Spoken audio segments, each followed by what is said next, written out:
اون هادی به نزدیکتر ببین اسم النا ولیزاده، هیچی هم پشتش نیست، هیچ نشونی هم نداره.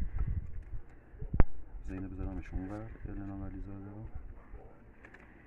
خب خانم زیرک، هیچ نشونی هم نیست. آقای سعید کریمی، برا سپید خانم عکاشه، طاها عکاشه،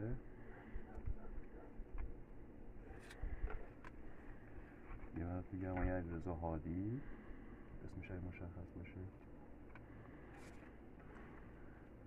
خانم سپید شجری، آقای حسین عشایری، محسیما ادیلی.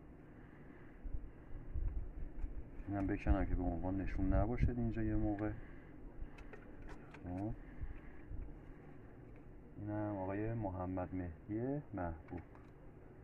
خب حالا ما اینا رو جوری که میشه گلولشون بکنیم. ببین تو کاسه هم هیچی نیست.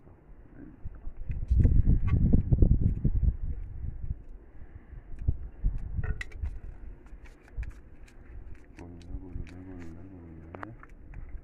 انشاءالله این آرینه دیگهش من بتونم کارم رو انجام بدم.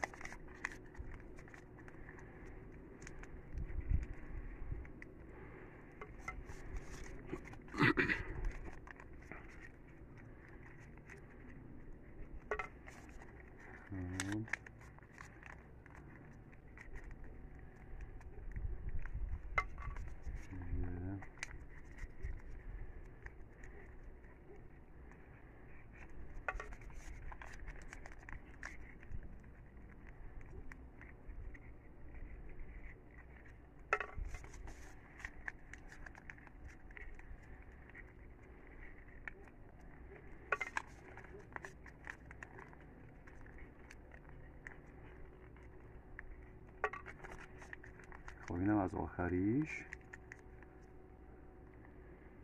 خب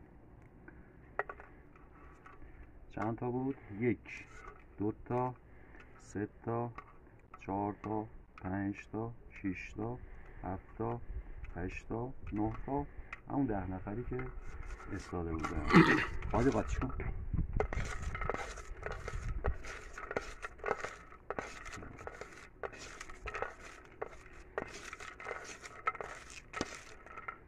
یکشم خودت بر.